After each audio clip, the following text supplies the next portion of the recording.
आज खूपच दिवसातून स्वामींच्या मंदिरात गेलते, पण त्याआधी इकडं 7ची बस काय थांबलीच नाही म्हणून 7:30च्या बसनं चाललेली कॉलेजला. पण इकडं फ्रेंडला पण काय 7ची बस थांबलीच नव्हती म्हणून त्या पण 7:30च्याच बसनं आल्या. मग तिघी मिळून कॉलेजला निघालेलो, पण अचानक ठरलं की चला आज उडीद वडा खाता. ते काय म्हणतात ना, आधी पोटोबा आणि मग विठोबा. आज होती गुरुपौर्णिमा, त्याच्यामुळेच इकडं स्वामींच्या मंदिरात तिघीही गेलो.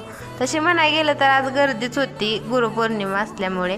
तिकडून दर्शन वगैरे घेतलं स्वामींचं. खूपच दिवसातून आज स्वामींच्या मंदिरात आलते. स्वामींच्या मंदिरातनं कॉलेजला असतोपर्यंत तर एक लेक्चर झालतंच, मग अर्ध लेक्चर केलं.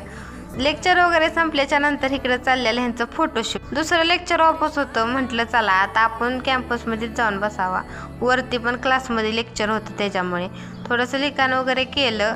परत राहिलेली लेक्चर वगैरे केली. अचानकच इकडे आमचा प्लॅन ठरला की आज कॅफेतच जायचं पिझ्झा खायला, म्हणून तिकडंच गेलतो. पण मी जेव्हा केव्हा व्हिडिओ टाकेल ना तेव्हा खायचाच व्हिडिओ जास्त असतो आहे ना.